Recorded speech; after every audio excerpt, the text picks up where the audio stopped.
Your Partner in Success Radio is a free business podcast with host Denise Griffitts. It's all about great stories, conversation, and context to help you move your business and life forward with actionable tips and advice from her guest experts. To listen and subscribe, just find us on iTunes, Google Play, or wherever you consume your podcasts.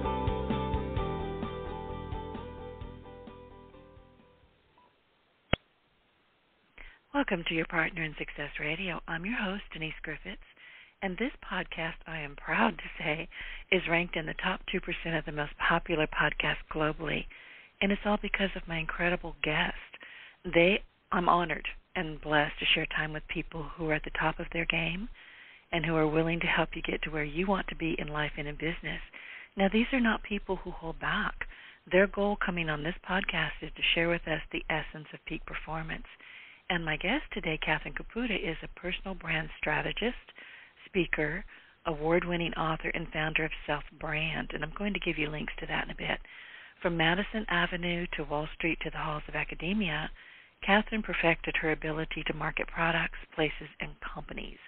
Yet she came to appreciate that one of the most important applications for branding is actually not for products, it's for individuals and how they define their career identity and create their own success. And today we're going to be talking about a lot of things, including Katherine's new book, The Brand New You, How to Wow in the New World of Work, which is on my desk as we speak. The Brand New You is the field guide. Listen to this. The Brand New You is the field guide to smashing through the noise, standing out, and succeeding in the new professional landscape transformed by the pandemic and its aftermath. We're all still working through that. In her book and in this conversation today, you're going to be introduced to the top 10 personal brand positioning strategies. Sorry, my cat is behind me doing something he should not be doing. I'll smack him later. You will have, in her book, you will have access, and online, you'll have access to her online personal brand finder assessment test, which gives you a personalized assessment of which positioning strategies align best with your personality type, preferences, and strengths. I fall in the leader category. I was so shocked. I really was. When we got off the phone during our pre-interview, and I went straight to that thing. I went, no, I'm not really a leader. Of course I am, and I had to give myself a talk. So very quickly, Katherine has given branding presentations and conducted employee workshops at many of today's most innovative companies that you're going to recognize: Google, Microsoft, PepsiCo, Intel, Merck, Unilever, and Citi. And she has been ranked in the top 30 global gurus in branding. Katherine, welcome to Your Partner in Success Radio, and thank you for sending me your book. Well, thanks for inviting me, Denise. I'm looking forward to it. I am too. Your book is fabulous. I mean, I may have you just tell people where to find it right now, because I think it's important, but it's the new capitalized brand, you capitalized, which is right. Important, new you. So I get it, but tell people very quickly where they can find the book if they want to grab it while we're talking. Okay, great. Well, it's on Amazon, so that's the quickest way to find it. But, these days there's a lot of books with similar titles, so you need to make sure it's mine, Katherine Kaputa, Kaputa. But that's the quickest way to get it. It's in Barnes & Noble. It's at major bookstores, independent bookstores as well. And it's on my desk. And it's on your desk, right? It is. With a note from me, right? Right. And I wanted to tell you thank you for the beautiful note. You wrote me a note on your little letterhead, and you also wrote a note in the book, and both of these are going all over the internet because I love wow. Listen, I interview a lot of authors in my office, and I've said this many times before. My office, which is in my home, has always been an office. It was never a bedroom, but I've got 3 bookcases in here filled with hundreds of books. Every single one of these books came from people like you, my guests. And I read them. And I read them, and then I review them, and I tell other people to go read them and why they should go read them. So thank you for the book. But tell me, before I get too far off field here, tell us a bit about you that you want the audience to know about, and then we're going to talk about branding. Right. Well, I got interested in branding because I wanted to make a career change early in my career, and everywhere I went, people branded me, but they branded me not in the way that I wanted to be branded. They branded me, to give you one example, I started out in the nonprofit area. I worked at the Seattle Art Museum. I had this great job, first job out of college. But then I had a personal branding crisis after I was there for a number of years. And I thought, gee, is this really what I want to do with my life? Is it as dynamic an environment as I needed? And so, I had all this angst and confusion, and I decided to go back to my original major in college, which was journalism and advertising, go from Seattle to New York City and find a job in advertising. And everywhere I went, people said, you're an academic, you're a scholar, you're an art historian, you can't start in the advertising business. So that's what got me interested, because I didn't have control over my fate. And everyone kept rejecting me until I started thinking, I've got to think of what will make them see me differently. And so I had to redefine my career, my first career at the Seattle Art Museum, so it wasn't as academic as it sounded, and talk about the exhibitions that I put on at the museum. And I compared them to, like, marketing a difficult product, because my field was Asian art. So I had to have more creative ideas for the kind of shows that I put out there to attract a crowd into the museum. And that new positioning, so I said, I'm a marketer for difficult products. So give me your tough assignments. And that's how I got my break, and I got my first job in advertising. And I learned, if you don't brand yourself, other people will. And I can guarantee you they're not going to brand you in the way you want to be branded. So whether you're an employee or you're an entrepreneur, you've got to take charge of your personal brand. And that leads me to a note that I wrote down when I was reading your book, that we often don't know how to brand ourselves. I'm struggling with that right now. Because like you, I do a lot of things. I know a lot of things. I've got just buckets of things that I can do, have done, don't want to do again. But how do you brand that? And it's difficult. It's very difficult, and it's a very common problem. And that's why there's so many assessment tests out there, Strengths Finders and others. And, I put together an assessment test that leads into, the most popular and successful personal brand strategies, because, we're so close to ourselves, we really can't see what is our key strength that we want to hang our hat on. Because a lot of people, you ask them, well, tell me about yourself. When I was in the advertising business, I started out at ad agencies, but then I was the corporate ad director. And when I interview people to hire them, and ask an opening question like, well, tell me about yourself, people stumbled over that. They didn't know what their value added was. They didn't know what their unique selling proposition was. I say in my book, you need to be able to brand yourself in a sentence, a sentence that captures your personal brand advantage, what's different about you and why it matters. And it's a hard thing. That's why I put together I worked with a psychologist in putting together this brand finder assessment test, and so people can have directions based on their personality type, based on their preferences. And also, it's a lot of times when you do an assessment test like this, you're going to be, 50% one thing and 30% something else. So you need to get involved too and figure out, well, in the current environment, where are the openings? We say in the advertising business, look for the white space. Look for a positioning that no one else owns in the marketplace that you can own. And I think, Denise, that's one of the things you've captured, a unique kind of style to your podcast. So that really connects with your audience. You wouldn't have this global audience unless you really connected with people and stood for something that, that was important to them.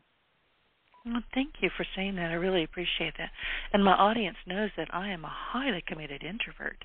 You're not going to see me outside. My groceries are delivered. I bought my house online. I bought my car online. I don't dislike people. I'm only good for 59 3/4 minutes, and I have to go. Got to go now. Right. And more than two people in a room is too people-y for me. It's just I need to be alone a lot. But this podcast gives me massive opportunity to meet and learn from people like you. So it's a win-win as far as I'm concerned. But you just said something so important, and I'm on page 5 of your book. oversimplify your message. You need to craft a cohesive but simple narrative that points people in the direction you want to take your brand, even if it involves this hurt my feelings, even if it involves canceling or downplaying something that you are proud of. You must eliminate complexity and confusion so that you have an oversimplified message that gets through. I have a crap ton of stuff that I can do. Oversimplifying that is just has me going, oh, geez, where do I start? So then I leave and I go cook something because I can't deal with it. You know?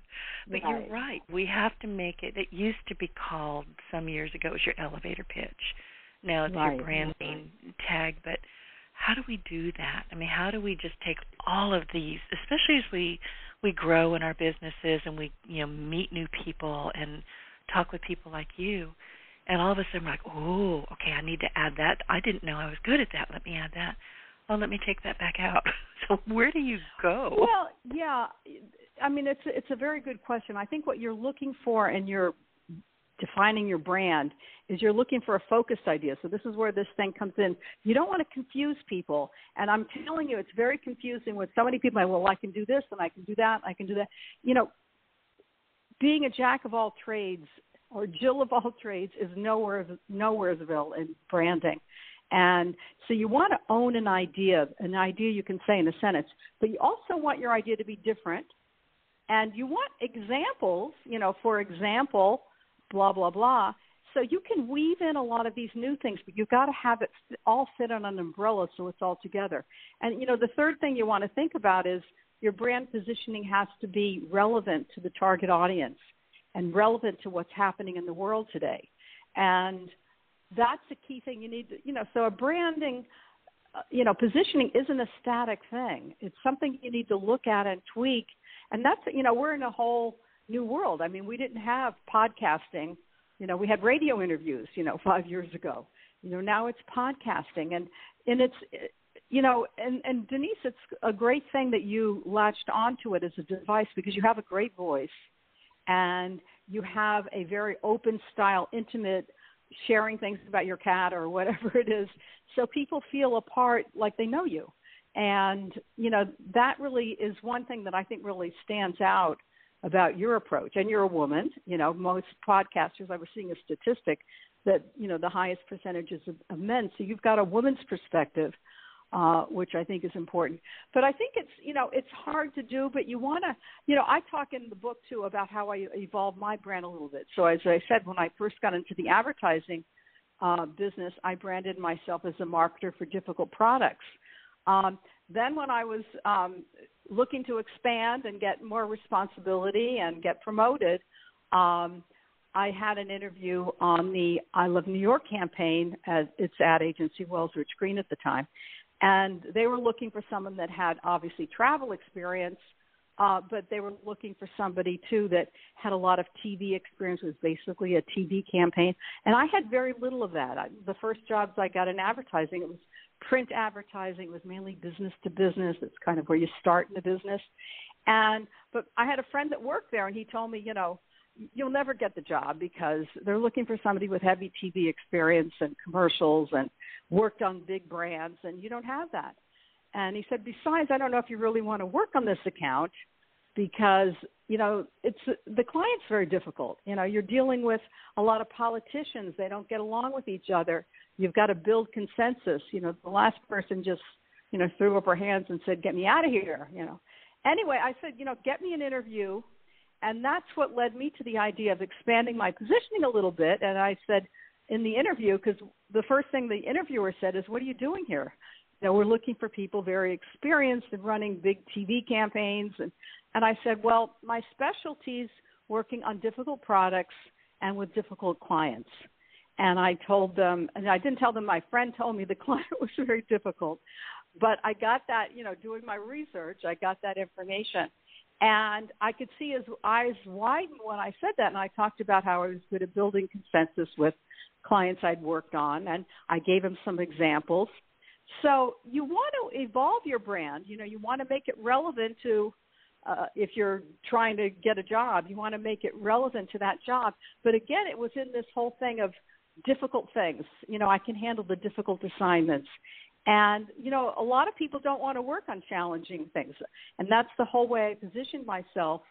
And, it really was, very useful for me in, moving around. And even when I didn't have all the qualifications and getting an assignment, I became Senior VP in charge of branding for the I Love New York campaign during its heyday. So that was a lot of fun. And I love what you're saying about you took your brand and then you just evolved it as needed, whatever situation you happened to be in. You didn't just say, well, here's my brand. Why don't you love me?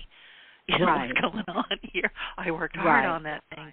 But you were able to take that and dig into what they really needed by listening. And I think there's a lot of empathy going on there. I don't know about you, but I suspect strongly that you do much as I do by listening in between the lines. Well, and that's what women are very good they may at. Not, women are, exactly. Right. Very good at empathy a lot of people picking up things that other people don't see. Particularly men. Exactly right. And I'm always saying to my husband things like, geez, so-and-so seems very upset today, blah, blah, blah. And he goes, what are you talking about? I didn't notice anything different. See, women are very good at picking up these subtle clues, and it's a very useful thing in the business world. It is if you run with it. It is if you pay attention to it and you understand that this is a very strong part of your personality, and you really should be aware of it and use it. Right. Yeah, it's very important. It's a very powerful positioning, and a lot of research. And you say when you took the assessment test, you came out as a strong leader.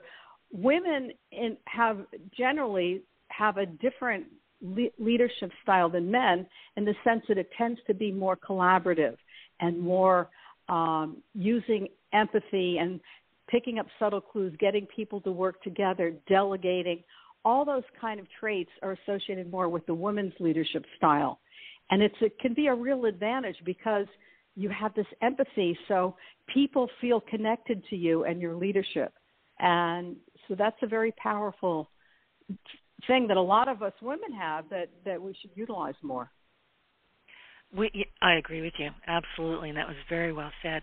One of the things that this is a little quote, I think, from you. I'm only on page 8. I've been through this whole book twice. But it says, personal branding makes you an active partner in your career, and this is important. Let me repeat this.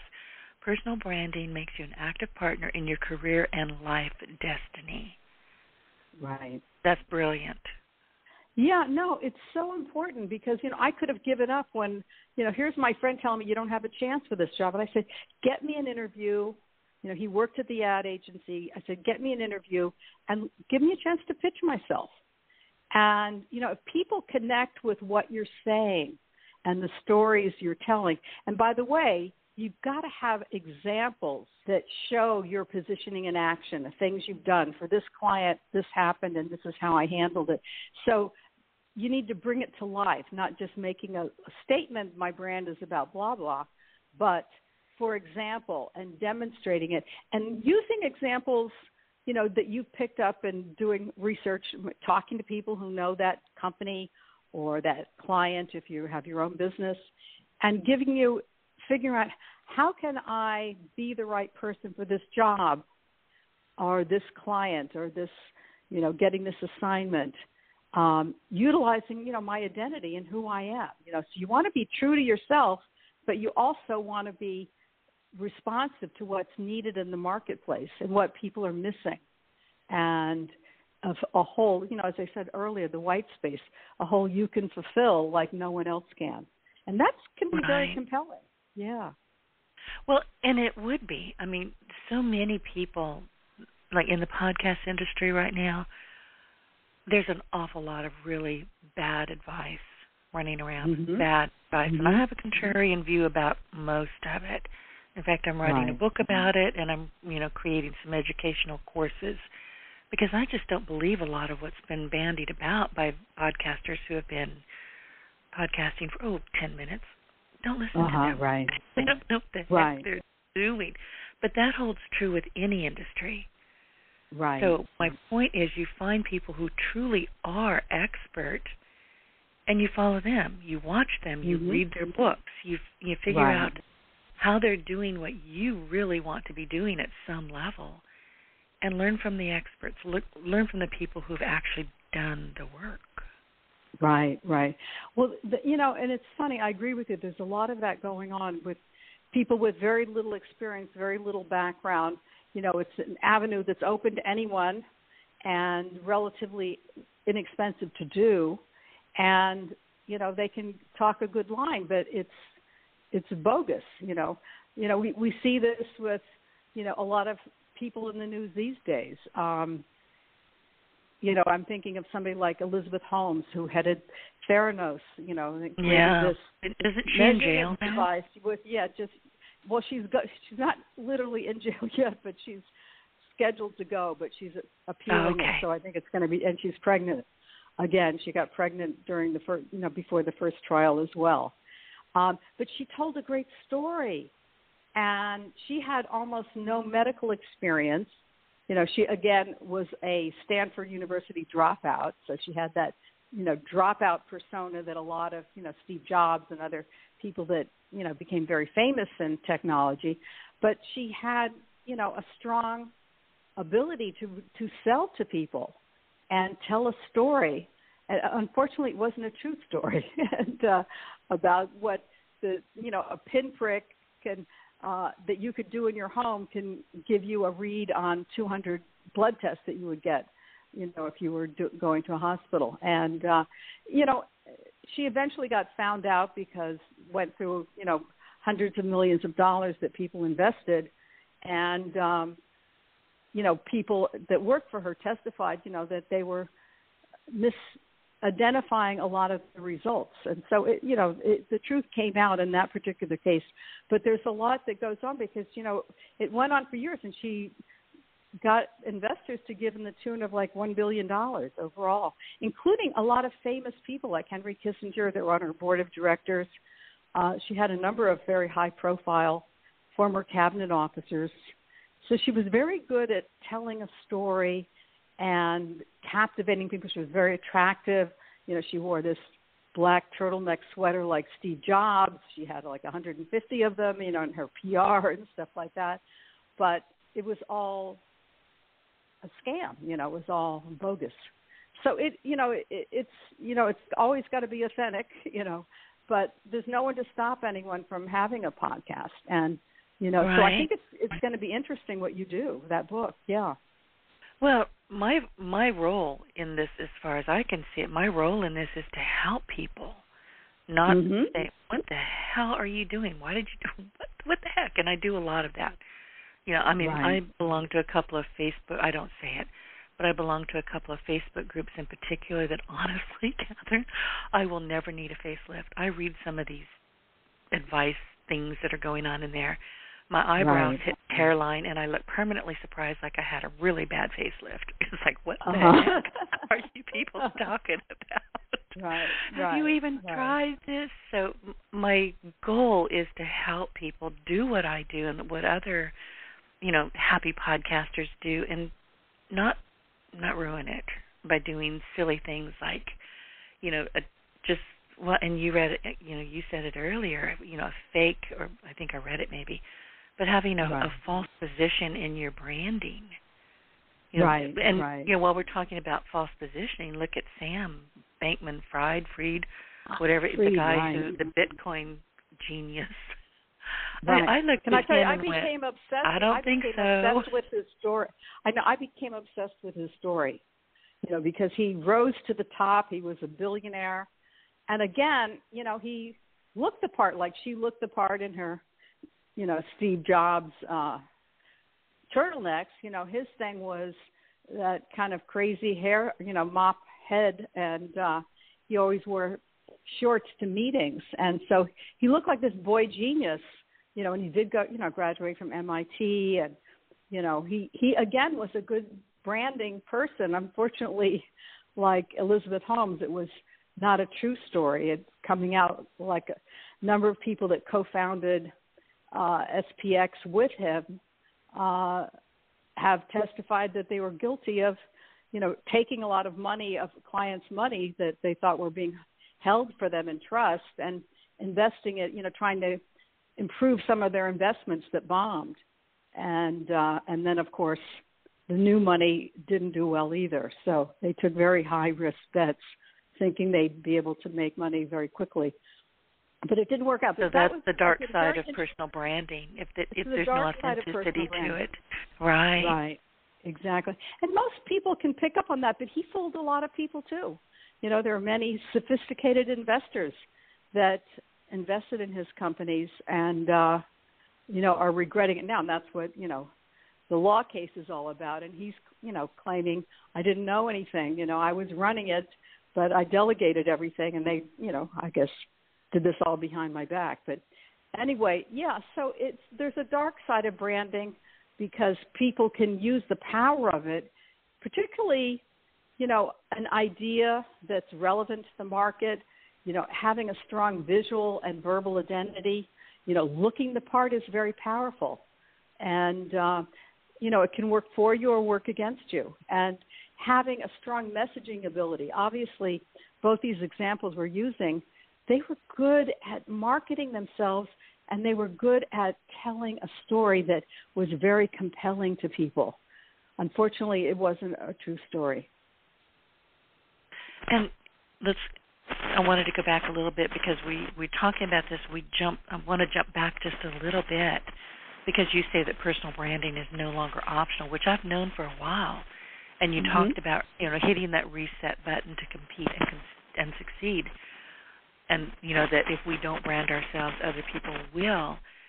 This is something that I had written down or I had taken it out of your book. I don't remember where I got it, but it says we face new problems today in visibility if we choose remote or hybrid working, irrelevant due to the fast pace of change and new technologies like AI, artificial intelligence. Look, I work remotely. You're never going to see me. There are no pictures of me on the Internet. There never have been. There never will be. It's a personal choice. But I managed to work around that. Right.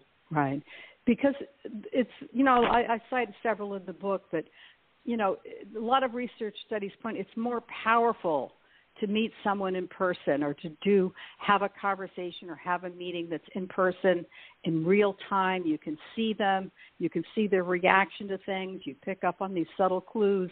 All these things are very powerful. But if you're an introvert, maybe that's not a good option for you. And maybe if you're somebody who wants to work out of your home and work remotely, but you kind of make up for that gap. And obviously one of the things, you have a very powerful tool, in connecting with people through this podcast and bringing in different experts, but having a conversation with them and, so that people get intrigued and involved in the issues that you chose. You thought this book was good. You thought this person might be interesting for your audience that watches, that listens in to your podcast. So there are different ways of doing it, but I feel strongly that personal branding is not, look at what happened in the technology world. The last 3 years during the pandemic, they were hiring people like mad. Now they're firing tens of thousands of people, at Microsoft, Google, Amazon. Every day in the paper there's new ones announced that are cutting back in big numbers. And so if you have a personal brand, part of that is having a network, and part of that is being in touch with people and being able to pitch yourself well, is very, very important, because I think we're going to have a continued dynamic world of change. My husband is like, he's a technology person, but he's very concerned about AI taking jobs. And because, if you look at that new one that, on AI, chat, I'm forgetting the full name of it, but anyway, I was on it, Chat and I gave them a topic. Yeah, Chat GPT. I've been playing with it. It's fascinating. Scary as hell. Isn't it amazing? Amazing? It's frightening. You can say, I'm looking for an article on XYZ topic, and it gives you in like a matter of seconds, a pretty good first draft. It's totally amazing. So it's a technology that is going to take away a lot of jobs that humans are doing now, unless you think of where is the future for me? Where do I see new opportunities? how can I be, a must-have, because we're not at the point where these robots can do everything, but they're getting pretty far involved. And as I said, you've looked at it, Denise. I've been playing with it a little bit myself. I mean, it's pretty amazing, and it's just in the beta phase right now, what it can do. But so and you said something, right, you said something important too. You can have it create something for you, but it's a good first start, so you can take that document, whatever was produced, and then you can say, oh, this is good. There's some ideas I haven't thought of. And you can rewrite it in your own voice. So don't, it's scary. It can be scary, but I've produced some things that I'm like, oh my gosh, now did I put them out the way they wrote it? No.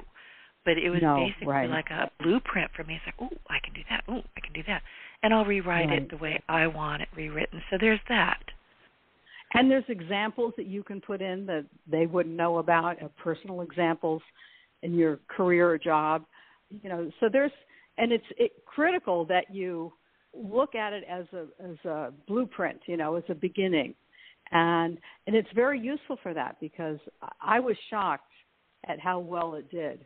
And universities are getting concerned because students don't have to write papers anymore; they can do this route.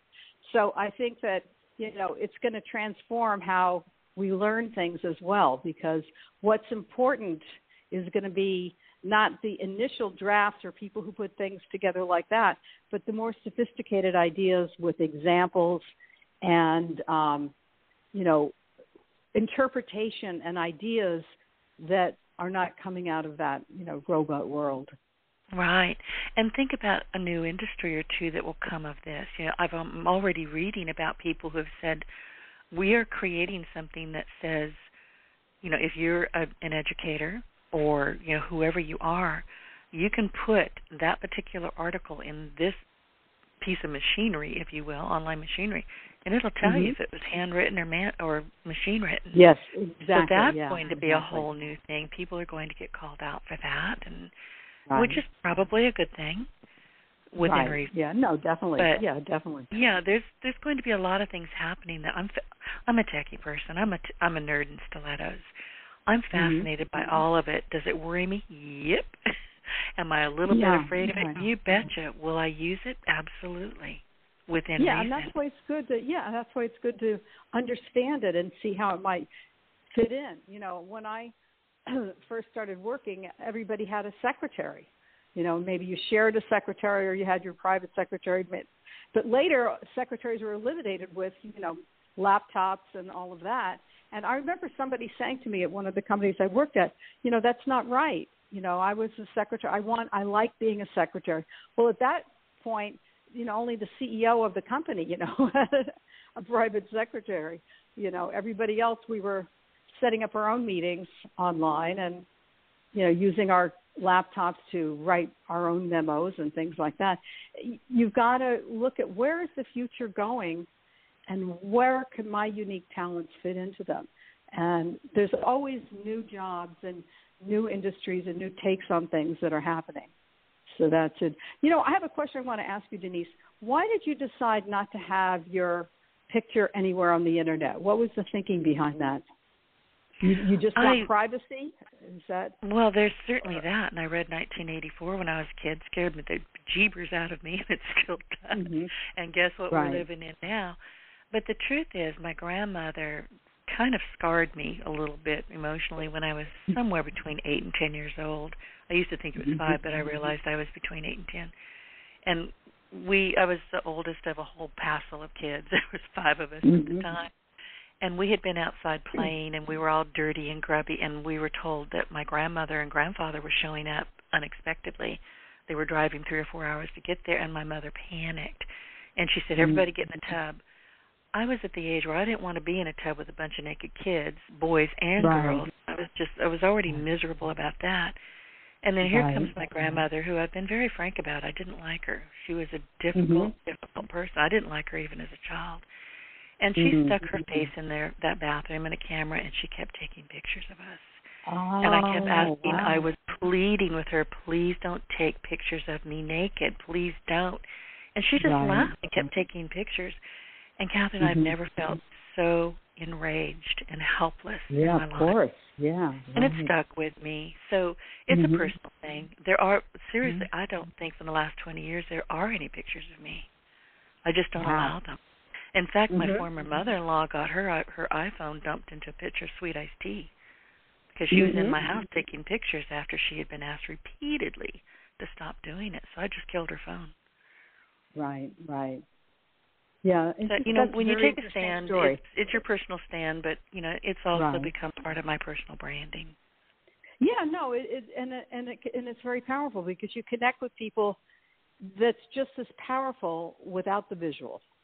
And it's a pretty amazing achievement because, as I said, there's so much research that shows the power of connecting with somebody face to face is very powerful. Well, and I'm glad you said that because the other day I was having one of those days where I had 3 webinars that I had signed up to be on, and I was watching.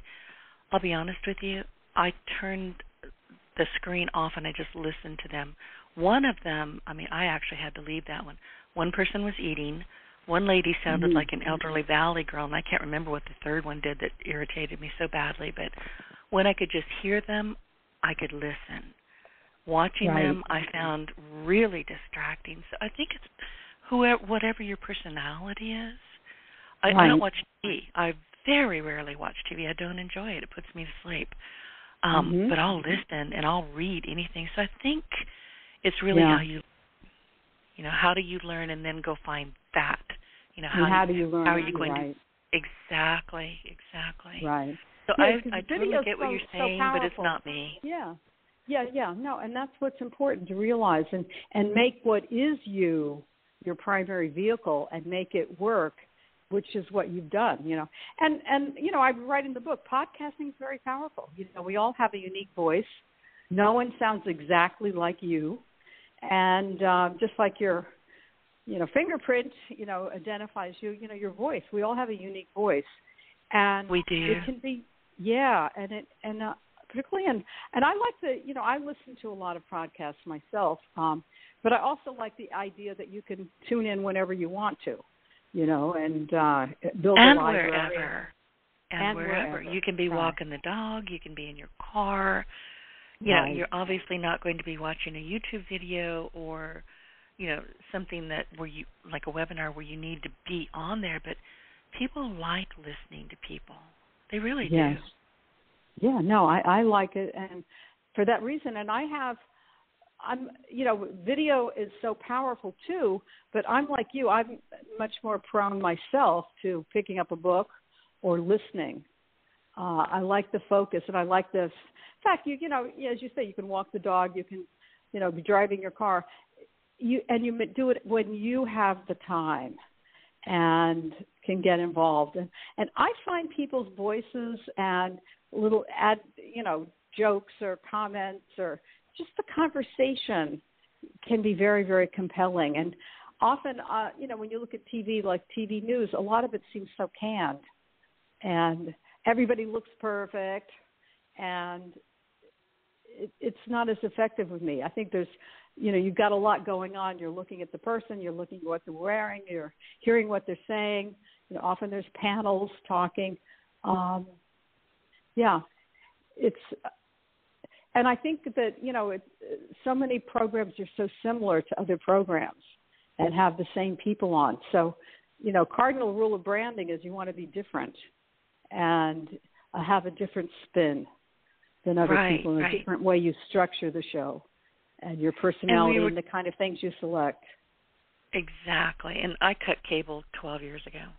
Seriously, I just don't watch it. I was talking with a podcast guest probably a couple of months now, and you get conversation, you're talking and you're chatting, and for some reason we were talking about TV, which I seriously do not watch, and I couldn't remember. I had a brain fart. It was embarrassing, but I could not remember what the name of the clicker thingy was.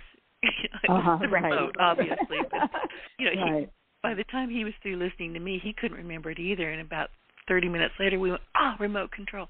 Right. It's funny, but I don't watch any of that stuff. I get my news, but I don't watch it like that. I'm not going to have that stuff in my living room.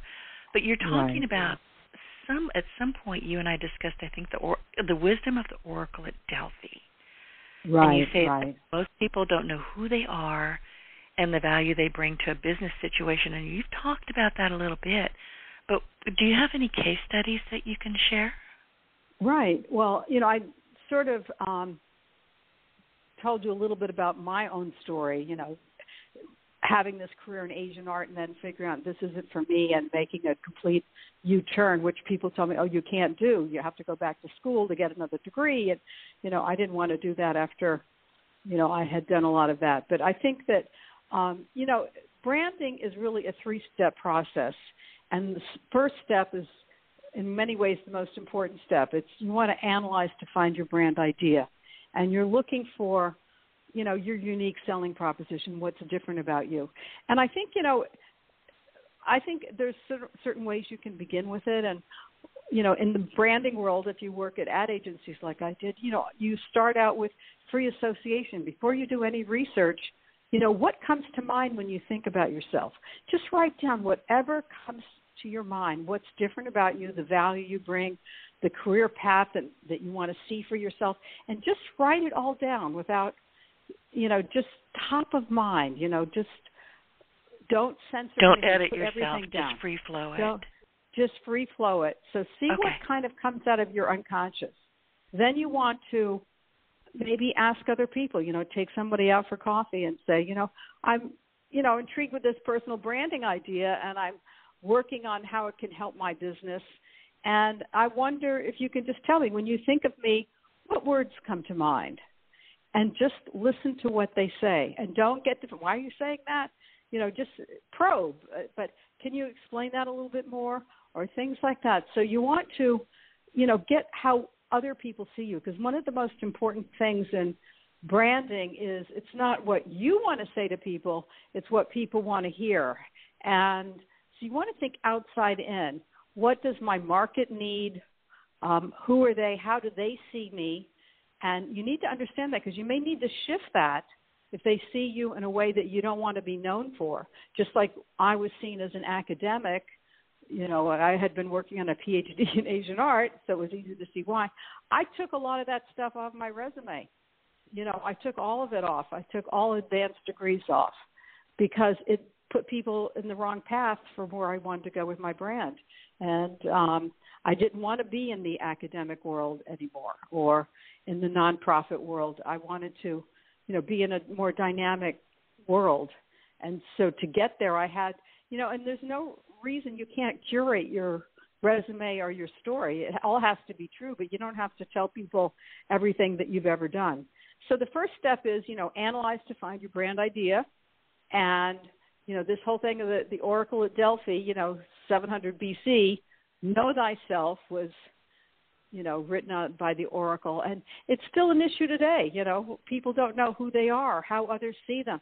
So, I find it very useful to ask open-ended questions like, when you think of me, what comes to mind?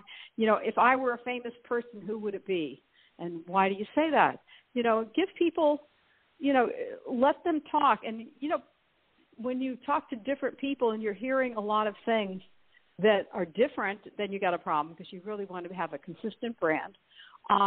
But a lot of people, you want to hear what they say because they may say things that you think, oh, God, I don't want to go in that direction, but that's how people are seeing me. How can I change that? Because I don't want them to see me that way. I want them to see me, in what my strengths are and stuff like that. You need to understand, what your target audience, how they're feeling, how they see you.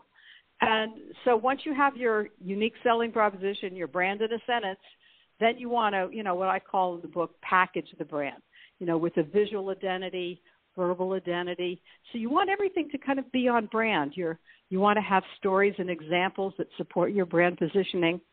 And then the third step is marketing brand you. And that's kind of everything you do to get your brand noticed and, build clients or build connections so that you stand for something in the minds of other people that is different and relevant and based on who you are. And it is difficult. I started working on my personal brand a bit ago, and I'm still kind of honing it. Right. And I'm like you. I mean, I've got all these different things that I can do. I have all these massive skill sets. Sleeping's not one of them, by the way. I catnap. I have never learned how to sleep very well. In fact, I woke up this morning. I woke up at 3:30, and I had a cramp in my back, so I took a steaming hot shower, got dressed in the dark, and I kept clawing at my neck in my sleep. Well, I turned, my sleep shirt was backwards, and, the V was in the back, and I kept thinking I was choking. I had my shirt on. Right. Listen, turn on the light when you're getting dressed, even if you're just going back to bed. But part of the branding, and I was thinking about all of this. I was thinking about what we're going to be talking about. And branding is so, so, so important. But I think we've alluded a little bit to this, is that you get stuck on a brand. And then, like you don't want to take all the different skill sets and the different degrees. You don't want to ditch those. Well, you want to have your brand identity big enough that it encompasses, more than one thing that you do. Otherwise, you're going to be too narrow a brand. But one of the things I did in this book was look at the top 10 strategies that the big brands use for marketing their products. The Coca-Colas of the world and all those people. What are the key brand strategies that work? And which ones are good for people? And so I selected 10 that were, that I had used in working with clients, and were very powerful positionings. And in the book, I have a chapter on each one, and I give examples like from the world of brands. Here's a product that uses this positioning, or several products, and then I look at famous people who use that positioning and how you can do it. So if that's your strength, it's you came out strong in leadership. We have an innovator. These are idea people with a lot of creative ideas. And that's a very powerful positioning for people. So I really tried to put the, top things together. So give people some direction. And each of those chapters, I talk about brand personalities. People that are innovators are different from mavericks, and engineers, are more methodical in the way they develop ideas. Just as important, all these different traits are important to own. So, because that's a key thing, we've cracked the atom, but we don't know who we are, So this whole thing of know thyself, is an important thing. And when you do that and know who you are and convey that to other people, it's a very powerful thing to own, as you've discovered, with your own business. And, it's sort of something you can hang your hat on and, work it. Because you might think, you're an introvert, as you said, Denise, but you found an avenue for utilizing that and being who you are and, using a medium like, podcast to connect. And you have a powerful sense of, obviously, information and messages that people need to hear, else you wouldn't have your audience. True, and I never even thought about it like that. And going back, and thank you, I'm at Chapter 8, Positioning Strategy Number 5, Engineer, and I started laughing a little bit while you were talking because one of the questions, I'm not going to give the whole book away, y'all. Go get the book. But it says, are you an engineer? Do you like fiddling with objects, ideas, or processes to see if you can make them better? So I'm a leader engineer, apparently. But right. I also have computer science degrees, so that makes sense. Yeah, right. Yeah, because my husband's a computer science person, and he's very methodical, much more than I am, and that's a powerful way to go because you make things better. You take something and you figure out what's needed that isn't there, and you figure it out. So it's a very powerful positioning to have, and you can weave the two together. The leadership, a leader, and engineer. Figure out a way to talk about both of them in one sentence. It's an identifying idea. That's what can make can be powerful to show people how you accomplish things with being a leader who's also an engineer, that you are able to come up with processes and, procedures that keep that, your leadership on the top. So there are things you can do to tie things together. And, as I said, so in this, these 10 ideas here, there are different kinds of personalities behind each one. And one of the things I found useful in developing this is connecting with the personality type. What personality type are you? And as I said, I worked with a PhD from Columbia in developing these personality types based on her research and research we did together. So it can give people, direction, because I think a lot of us can connect when we think of what our personality is like and what's different about us in terms of personality, and then figure out how to translate that into a strength for the business world. Right. And I have to tell you, I loved taking that assessment because it was so easy to read. There were no real gotcha questions. It was like, oh, okay. I mean, I zipped through that thing, but then I stopped myself because I went and I did the whole, remember when we were in school and you had punch this, punch that, and it's going to test your IQ, I think. And it's like, ooh, can I go back and redo that? I don't like to second guess myself, but with yours I did, just for fun, just to see what would happen. And as it turns out, I didn't change a thing. So my first instincts were right, or they felt right. There are 200 questions in that test. Yeah, there's 200 questions. So but I didn't feel the need to go back and go, well, I don't know how this is going to look, second guess myself, or go, oh, she's going to think I'm stupid if I put this. I didn't do any of that. I just went zip, zip, zip, and I just zipped right through it. Didn't give it a whole heck of a lot of thought because I wanted to see where it was going to lead me, and it led me to leadership, which I really wasn't surprised by. But I found it to be a very enlightening and very easy thing to do. Well, the way to take those tests is to write whatever first comes to mind, because some of the questions that are asked, are maybe difficult if you ponder them. So what's best is to just say whatever comes to mind, if you agree with it or you don't agree with it, and then go on to the next one, because you really want to get into your deeper unconscious in terms of what your strengths are and preferences are and personality type.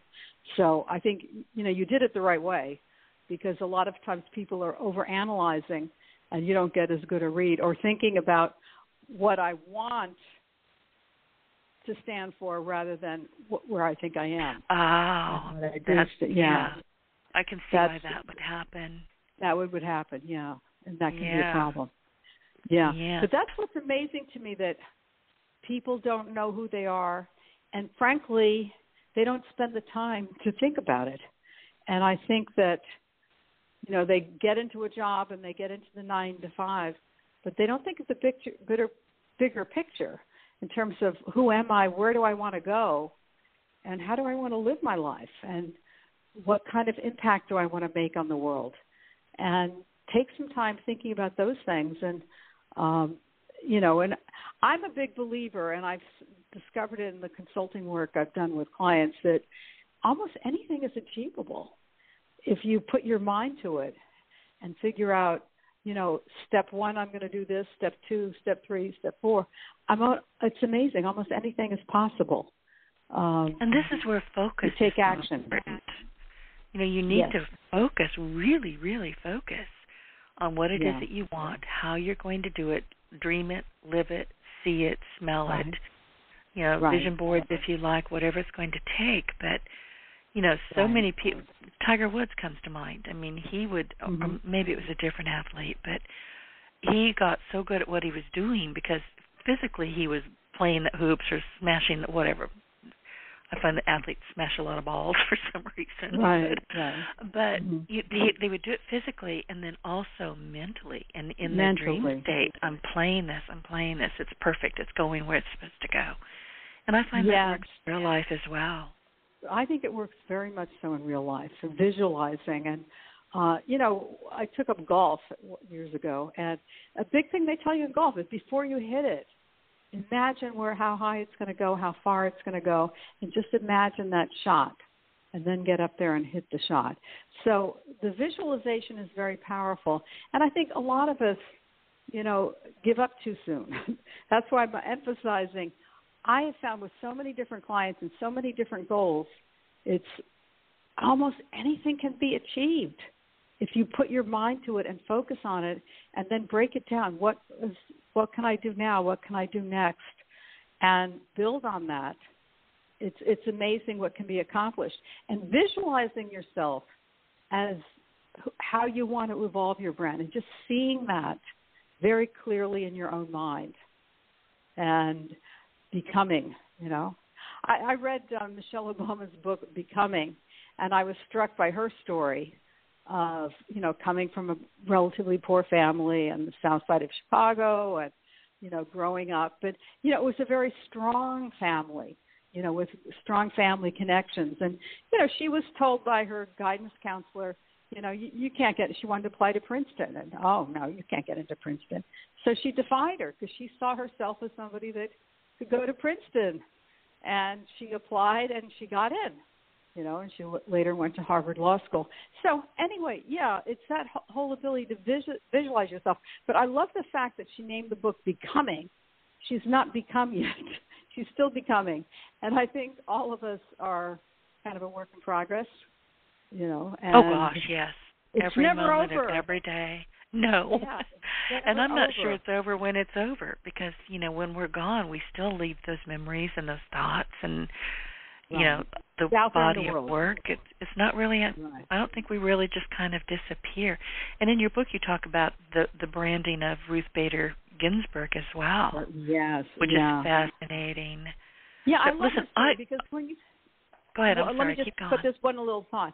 When you think of the Supreme Court and those 9 justices, I think for most of them, we can't cite cases that they worked on or what their legal career was about. I'm dumbfounded. You know, I may know who they are in terms of, you know, what they look like or their religious beliefs in some cases, but I don't know much about them. But Ruth Bader Ginsburg decided to focus, and she decided to focus her legal career.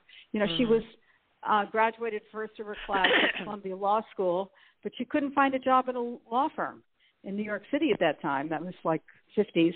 And so she taught. She taught at Rutgers first, but she also started working on projects for nonprofit organizations on women. She was interested in women's rights.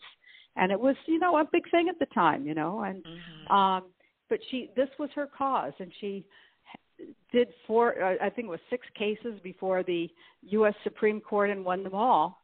And so she got, you know, a lot of human rights for women codified in the legal system, and she became known for that. And I think that's one of the reasons why she became so well known as a Chief Justice, you know, and, you know, she was easy to mimic with her, you know, her collars. And, you know, she had a different visual identity. She certainly had a very good branding sense. You know, she stood for something. People knew what she stood for, women's rights. And, you know, she had a different look and feel. She got very involved in a lot of speech making to women's groups across the country, you know, and achieved real, you know, fame in that area of owning an idea that was a big idea at the time. Women didn't have a lot of rights. You know, if the husband died, a lot of women couldn't inherit in certain states, you know. So, you know, there was a lot of injustice based on gender. And and so she made a difference in that area. Now, listen to the audience because we're running out of time. When you buy this book, go to page 143 and read the part about visuals speak louder than words. And here you're talking about when Justice Ginsburg wore her dissent collar, and then she had a majority opinion collar. I did not know. I had no clue. I find that fascinating. Yeah, each of her collars had a message, but those were the 2 that she used most. But then people started giving her collars as gifts, you know, so, or just they were a fan and said, I made this for you, you know, crocheted it for you or whatever. You know, so that was, I think, a very incredible thing because based on the jewelry she was wearing, the necklace she was wearing, the collar, people could know whether she was part of the dissent or part of the winning side. So that was a very powerful thing. And, you know, maybe easy to copy on Saturday Night Live. Not many Supreme Court justices have had their portrait portrayed by one of the actors on Saturday Night Live, but she had. So I had no idea. Yeah. No, they each had a message, but the one the one that was like the scent, there was like spikes on it, so it was like kind of like an angry looking necklace or collar. Now I have to go look at pictures. I just had no idea. Catherine, listen, we're running out of time. We lost the streaming, but we're still recording, so we can keep on talking a little bit. But where can people find you? Okay, they can find me at my website, SelfBrand.com, SelfBrand.com. And I also have a personal website, KatherineKaputa.com. And one of the reasons I, use SelfBrand mainly is because people can pick up the word, and also it gives them direction on what it's about, personal branding, SelfBrand.com. My last name is spelled with a K. My first name is spelled with a C. So I'm not, I'm trying to avoid some of the confusion about how do you spell her name. But anyway, it's Katherine, Catherine,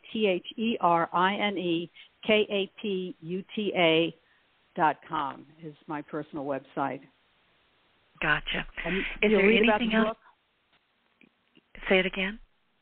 Okay, well, there's information on the book on both of those websites. Absolutely great. Okay,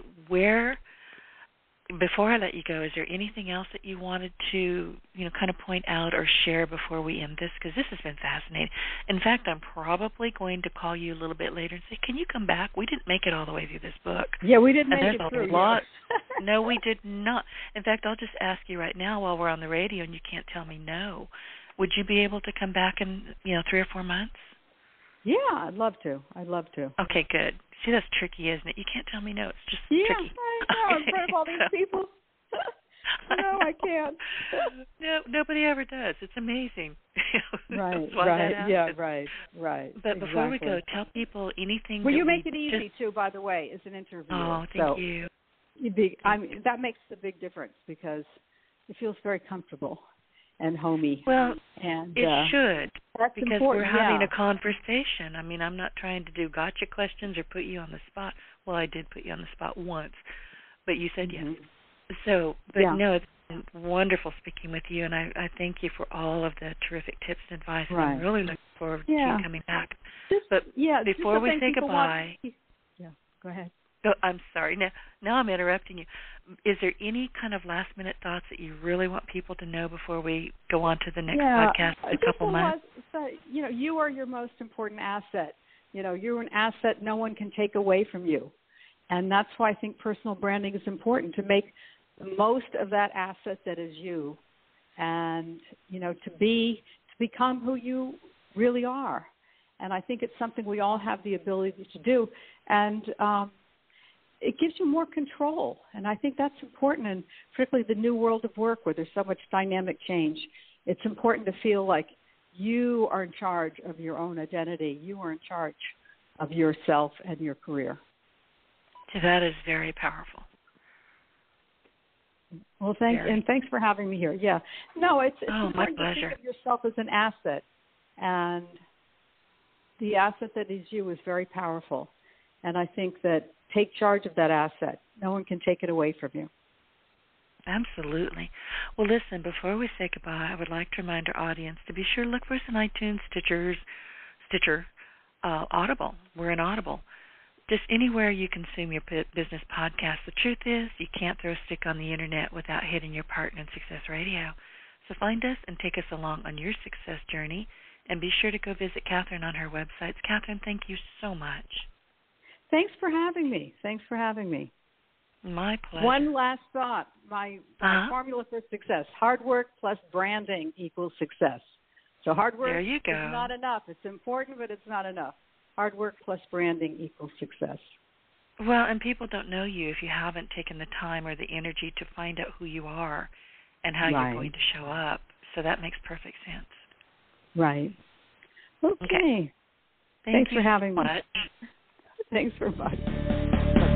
Get your voice heard. If you would like to launch your own far-reaching podcast, contact Denise Griffitts at yourofficeontheweb.com and go to the podcast tab.